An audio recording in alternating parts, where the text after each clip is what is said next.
ವೀಕ್ಷಕರೇ, ನಾನು ನಿಮ್ಮ ಅಜಯ್ ಕುಮಾರ್. ಭೀಷ್ಮ ನ್ಯೂಸ್ ಚಾನಲ್ಗೆ ಸ್ವಾಗತ.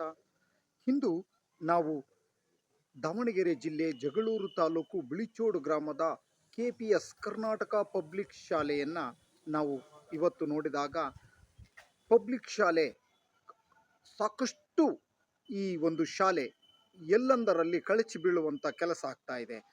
ಕಟ್ಟಡಗಳೆಲ್ಲ ಸುಮಾರು ಶತಮಾನಗಳೇ ಕಳೆದರೂ ಕೂಡ ಇದುವರೆಗೂ ಅದು ರಿಪೇರಿಯನ್ನು ಹೊಂದುತ್ತಿಲ್ಲ. ಯಾವ ಕ್ಷಣದಲ್ಲಿ ಯಾರ ಮೇಲೆ ಬೀಳುತ್ತದೆ ಎಂಬುದೇ ಒಂದು ವಿಪರ್ಯಾಸ. ಇದುವರೆಗೂ ಇಲ್ಲಿ ಸ್ಥಳೀಯರಾಗಿರ್ತಕ್ಕಂಥ ಜನಪ್ರತಿನಿಧಿಗಳಾಗಲಿ ಹಾಗೆ ಸರ್ಕಾರಿ ಅಧಿಕಾರಿಗಳಾಗಲಿ ಇತ್ತ ಕಡೆ ಗಮನ ಹರಿಸಿರುವುದು ವಿಪರ್ಯಾಸ. ಹಾಗೆ ಇದರ ಕೂಡ ಮಕ್ಕಳ ಒಂದು ಜೀವದ ಜೊತೆ ಚೆಲ್ಲಾಟವನ್ನು ಆಡುವಂಥ ಕೆಲಸವಾಗುತ್ತಾ ಇದೆ. ಇದು ನಿಲ್ಲಬೇಕು.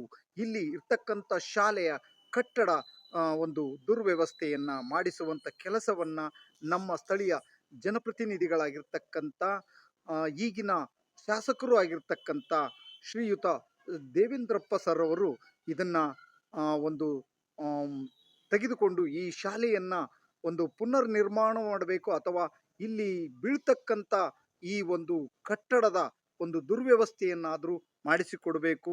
ಹಾಗೆ ಈ ಸರ್ಕಾರಿ ಅಧಿಕಾರಿಗಳು ಕೂಡ ಇತ್ತ ಕೂಡ ಕೊಂಚ ಗಮನ ಹರಿಸಿ ಈ ಶಾಲೆಯಲ್ಲಿ ಓದ್ತಕ್ಕಂಥ ವಿದ್ಯಾರ್ಥಿಗಳ ಒಂದು ಜೀವಕ್ಕೆ ಯಾವುದೇ ತರಹದ ರಕ್ಷಣೆಯೇ ಇಲ್ಲದಂತಾಗಿದೆ. ಕಾರಣ ಏನಪ್ಪ ಅಂದರೆ, ಯಾವ ಕ್ಷಣದಲ್ಲಿ ಬೇಕಾದರೂ ಮೇಲ್ಛಾವಣಿ ಕುಸಿದು ಬೀಳ್ಬೋದು, ಅಷ್ಟೊಂದು ಸ್ಥಿತಿಲಗೊಂಡಿದೆ. ಅಲ್ಲಿ ಅಂಥ ಒಂದು ಸ್ಥಿತಿಯಲ್ಲೇ ಮಕ್ಕಳು ವಿದ್ಯಾಭ್ಯಾಸವನ್ನು ಮಾಡುವಂಥ ಸ್ಥಿತಿ ನಮ್ಮ ಬಿಳಿಚೋಡು ಗ್ರಾಮದ KPS ಶಾಲೆ ಕರ್ನಾಟಕ ಪಬ್ಲಿಕ್ ಸ್ಕೂಲ್ ಏನು ಹೈಸ್ಕೂಲ್ ಏನಿದೆ, ಆ ಹೈಸ್ಕೂಲು ತುಂಬಾ ಹಾಳಾಗಿ ಹೋಗಿದೆ. ಈ ಶಾಲೆಯನ್ನು ಪುನರ್ ನಿರ್ಮಾಣ ಮಾಡಬೇಕು, ಅಥವಾ ಈ ದುರ್ವ್ಯವಸ್ಥೆಯನ್ನಾದರೂ ಸರಿಪಡಿಸುವಂಥ ಕೆಲಸವನ್ನು ಸ್ಥಳೀಯ ಜನಪ್ರತಿನಿಧಿಗಳು ಹಾಗೂ ಅಧಿಕಾರಿಗಳು ಮಾಡಬೇಕು ಅಂತೇಳಿ ಈ ಭೀಷ್ಮ ನ್ಯೂಸ್ ಚಾನಲ್ ವತಿಯಿಂದ ವರದಿ ಮಾಡ್ತಿದ್ದೀವಿ.